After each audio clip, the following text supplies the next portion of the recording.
Terakhir seri Oppo Reno yang saya review tuh Oppo Reno 5 dan Oppo Reno 5 5G. Dan seri selanjutnya saya skip karena kurang menarik sih dibandingkan Oppo Reno 5. Apalagi varian 5G-nya tuh dapat dikatakan mahal sih, 7 juta ke atas. Nah sekarang lewat Oppo Reno 10 5G ini tuh lebih terjangkau ya. Bisa dapat 5-5,2 juta di toko online bukan dari Oppo.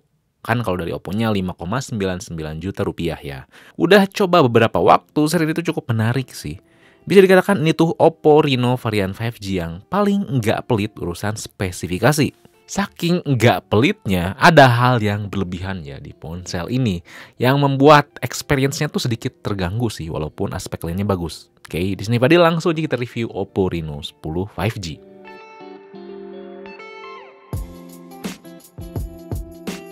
Yang pertama kita bicara masalah desain nyaman.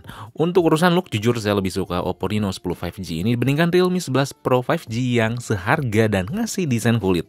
Di sini tuh Oppo bisa ngasih kesan simple tapi tetap elegan. Warna biru yang saya pegang ini tuh bisa berubah-berubah ya tergantung sudut pandang dan pencahayaan. Tapi serius ini tuh gak norak. BAM kamera yang hadir di ponsel ini juga beda ya dibandingkan ponsel lainnya. Dan agak kurang suka di bagian atas ponsel sih, dikasih finishing glitter-glitter gitu. Tapi ya ini selera ya.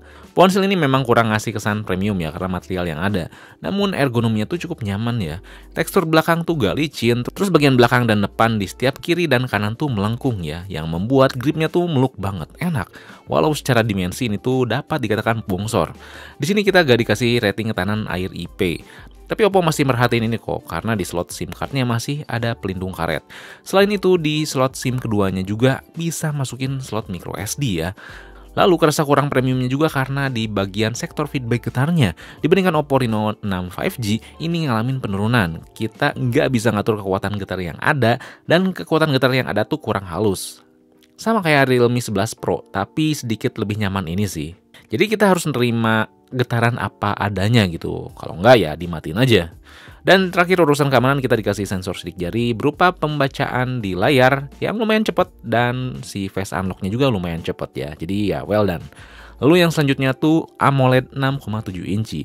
Lagi-lagi di sini saya disajiin layar yang sama kayak Realme 11 Pro. Saya rasa sih spare part layarnya juga sama ya, karena kan udah jadi rahasia umum. Beberapa ponsel Oppo dan Realme itu pakai spare part yang sama. Tentu biar meminimalisir budget produksi ya. Tapi masalah tone warna yang disajiin lebih enak dan suka di Oppo Reno 10 5G ini sih dibandingkan Realme 11 Pro. Walaupun spek secara kertas tuh sama ya kayak Realme 11 Pro, warna yang disajiin tuh di sini pop up tapi gak norak, tetap halus. Kita juga dikasih pilihan warna mau vivid ataupun natural di settingannya.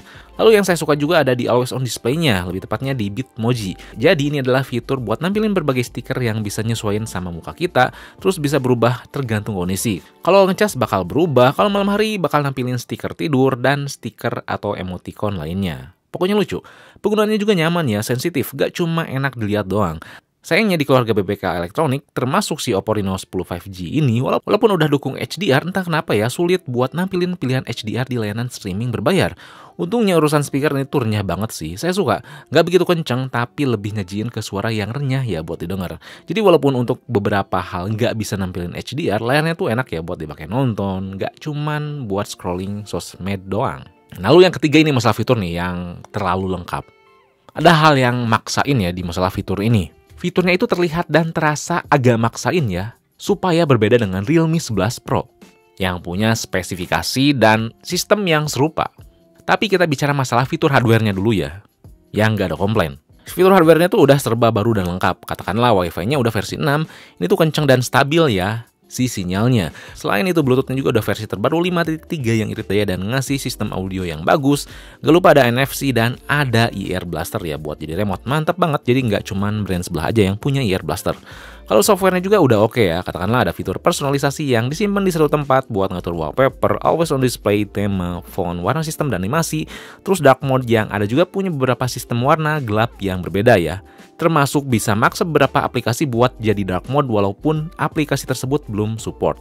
Ada notifikasi history buat lihat notif yang udah kehapus, ada app cloner buat ngegandain aplikasi, ada fitur buat privasi masalah untuk kunci aplikasi, nyembunyiin aplikasi dan nyembunyiin file tertentu yang nggak mau dilihat orang lain.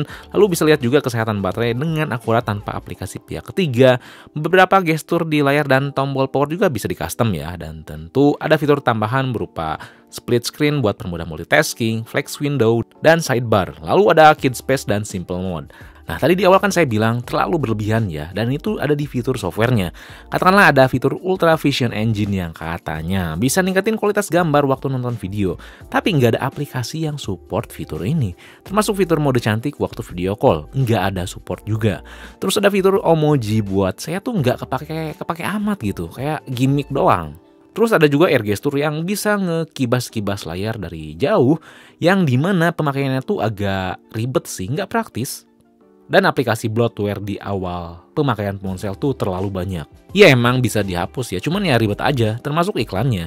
Store bawaan Oppo yang biasa juga nampilin iklan cukup agresif ya. Di search global juga nampilin berbagai rekomendasi dan iklan, dan memang bisa dimatikan juga ya. Tapi hal itu tuh tetap ngeberatin si kinerja ponsel dan bikin ribet. Katanya di ColorOS 13.1 berbasis Android 13 ini juga bisa nge-disable atau ngehapus aplikasi sistem. Tapi nyatanya nggak gitu. Ada aplikasi yang nggak bisa di-disable, katakanlah aplikasi SMS. Masa ada dua aplikasi SMS, yang satu dari Google, yang satu dari Oppo? Ribet. Hal-hal mubazir inilah yang bisa ngeberatin sistem. Dan secara realnya memang terasa kurang gercep atau gesit ya dibandingkan Realme 11 Pro yang punya spek serupa. Emang gapnya nggak signifikan banget ya, tapi tetap kerasa Realme 11 Pro tuh lebih kenceng. Di Oppo ini tuh terkadang tersendat gitu ya. Nggak sering, namun cukup terasa ya. Namun sekali lagi ditekanin, ini tuh bukan jadi masalah besar atau nge-lag dan nggak wajar dipakai. Enak banget kok. Tapi ya dengan catatan tadi, ini kalau misalkan dipakai standar atau multitasking banyak aplikasi masih bisa ngehandle dengan baik kok. Enaknya juga kebantu dengan ColorOS ini, yang masih menjadi salah satu skin Android favorit saya. Karena walaupun fitur bejibun ya, disimpannya tuh rapih. Katakanlah buat personalisasi atau masalah privasi. Disimpan di satu tempat biar diuliknya tuh enak ya, nggak bikin pusing. Apalagi elemen tampilan UI-nya tuh tetap enak dilihat ya, termasuk status bar yang makin rapi. Nggak salah sih, ColorOS tuh dijadiin pondasinya Realme sama OnePlus. Urusan kalau dipakai main game, mode game yang ada tuh bener-bener kepake ya dan bukan gimmick. Katakanlah kalau misalkan nyalain mode gamer pro, ini tuh ningkatin sensitivitas, kualitas, dan touch sampling. Tapi baterai dan suhu ya tentu jadi korban ya. Saya coba main Genshin Impact ya, paksain di highest setting dengan 60 fps tuh cukup nyaman, sensitif dan gambarnya tuh smooth juga. Sesekali ada frame drop tapi nggak sering, wajar. Main 20 menit tuh baterai turun 8%. Lalu main PUBG sayangnya mentok di smooth ekstrim ya, tapi tetap nyaman ya dimaininnya. Oke banget sensitivitasnya kalau pas main game perang kayak gini. Main 20 menit tuh baterainya habis 5%. Ini saya tuh nyalain si mode gamenya ya, jadi baterai lebih terkuras. Dan overall masalah suhu dapat dikatakan aman dan nyaman sih dengan performa yang diberikan, termasuk baterainya. Udah oke, 90% bisa ngasih screen on time 6 jaman dengan pemakaian cukup berat. Buat buka berbagai sosmed, ngetik, dan sedikit main game. Ngecasnya juga cepat ya, bisa terisi 55 menit untuk ngisi 90% dengan casan 67 watt yang ada di kotak pembelian. Dan terakhir masalah kamera nih. Seperti yang kalian tahu ya, Oppo Reno 10 5G ini tuh adalah ponsel pertama non-flagship yang nggak hadirin lensa gimmick kayak depth atau makro. Di sini tuh cuma ada lensa ultrawide, telephoto optical zoom 2 kali, dan lensa utama berserta selfie. Dan Oppo Reno 10 5G ini di harga yang diberikan bisa dikatakan ponsel yang paling konsisten dan sinkron yang pernah saya coba. Maksud dari konsisten dan sinkron ini adalah di setiap lensa tuh bisa ngehasilin gambar yang senada ya. Takaran komposisinya tuh perbandingannya sama sehingga rasanya tuh selaras. Kan gak dikit ya ponsel mid-end tuh lensanya jomplang. Lensa utama doang bagus tapi yang lainnya buluk. Di sini tuh enggak ya. Memang untuk hasilnya enggak sempurna atau bagus ataupun natural banget kayak flagship. Tapi saya suka warna, detail, dynamic range, dan aspek lainnya tuh legit ya kalau dilihat. Renyah, nggak alot gitu. Di setiap kondisi juga bisa dilibas dengan baik ya, mau itu objek manusia, tumbuhan, pemandangan, mobil, dan lainnya tuh saya suka. Memang kalau fokus terkadang agak susah sih, apalagi kalau objeknya dekat. Terkadang juga kalau pencahayaannya berlebihan, objek yang diambil tuh terlalu cerah ya, dalam artian algoritma software tuh masih belum konsisten dalam memilah cahaya yang berlebihan. Terkadang juga kontrasnya terasa over yang membuat noise terlihat jelas. Tapi nggak begitu terlalu kerasa ya, karena hal lainnya tuh bisa menutupi kekurangan yang ada. Paling PR yang harus diterima sih kalau malam hari memang butuh kerasa peningkatan banget ya. Karena mode malamnya bisa bekerja tapi cahaya yang diambil tuh masih kurang. Dan detailnya juga agak susah dapet ya. Sering ngeblur walaupun megangnya steady banget. Sedangkan kamera selfie sih jangan ditanya ya. Di harganya ini bisa dikatakan salah satu yang terbaik. Suka banget sama hasil akhirnya. Mantap banget ya. Jadi resolusi 32 megapiksel tuh bukan cuman resolusi doang. Terkadang beberapa aspek muka kita kelihatan diperhalus walaupun mode cantik mati, tapi nggak begitu sering atau nggak begitu jelas gitu. Videonya juga apik dilihatnya ya, sama nyamannya kayak hasil gambarnya. Detail ngigit, warna oke, walaupun nggak natural, dan movementnya juga cukup baik ya, terkecuali kalau misalkan pindah fokus ya, terkadang masih miss. Kalau kalian pengen stabil bisa di mode 1080p aja ya, tapi detailnya ya tentu nggak sengigit pas 4K. Yang saya sayangin sih waktu perekaman nggak bisa pindah-pindah lensa ya, dan yang saya sayangin juga kamera depannya masih mentok di 1080p. Saya nggak tahu kenapa sih ponsel Cina dari manapun buat selfie 4K itu agak pelit. Dan overall masalah kamera selain masalah fokus yang kurang ngigit, yang ganggu itu adalah penggunaan aplikasi kameranya. Entah kenapa agak berat, terkadang kameranya tuh laggy ya, atau pas ngambil mode malam atau pas kondisi ekstrim kayak overexpose. Pemrosesan gambar tuh dapat dikatakan kurang gercep. Lalu terakhir tenang aja ya, masalah di sosial media. Oppo Reno 10 5G ini tuh bisa diandalkan untuk sosmed, karena Instagram dan TikTok bisa dimaksimalkan ya. Kita bisa ngupload konten 1080p ya. Kalian bisa lihatlah hasil story dan si postingan di Instagram dan TikTok kami ya.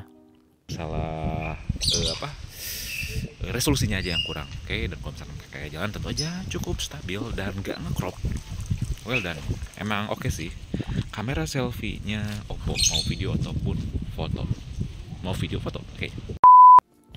So, Oppo Reno 10 5G di sini tuh bisa dikatakan seri Reno yang paling berani sejauh ini. Nggak ada embel-embel lensa depth atau makro yang sampah.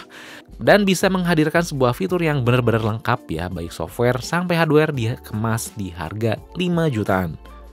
Biasanya kan Oppo Reno varian 5G itu di atas 6 juta ya. Di sini tuh enggak. Ingat ya, saya ingetin sekali lagi kalau kalian cari ponsel keluarga BBK Electronics di luar official store mereka itu tuh bakal jauh lebih murah. Lalu memang ada beberapa fitur software yang kelewat lengkap ya. Tapi saya rasa seharusnya bisa dihandle ya seiring software update mendatang. Dan tetap sih saya harap Oppo kedepannya bisa meminimalisir masalah fitur-fitur tuh nggak banyak banget sih. Karena sebenarnya ya ponsel bagus tuh bukan atau nggak mesti fiturnya serba ada. Tapi walaupun fiturnya banyak, tetap bisa memberikan pengalaman dan performa yang baik. Jadi gak cuma modal kamera depan dan belakang bagus doang. Ini tuh paket lengkap ya. Kalau kalian gak peduli dengan rating ketahanan air dan debu, juga gak masalah dengan kehadiran layar yang melengkung desainnya. Dan kalau kalian tuh suka dengan konsep Oppo Reno 10 5G ini, lalu pengen performanya yang sedikit lebih kencang ya, bisa pilih Realme 11 Pro. Tapi ya si lensa yang bagusnya tuh cuma lensa utama doang, dan Realme 11 Pro nggak ada lensa ultra wide-nya. Oke, jadi sekian aja ya review Oppo Reno 10 5G kali ini. Kalau misalkan masih bingung, kalian bisa tulis komen di bawah, dan jangan lupa juga buat like, share, subscribe Pixme, lalu nyalain lonceng notifikasinya biar gak ketinggalan video berikutnya. Oke, di sini Fadil, peace out.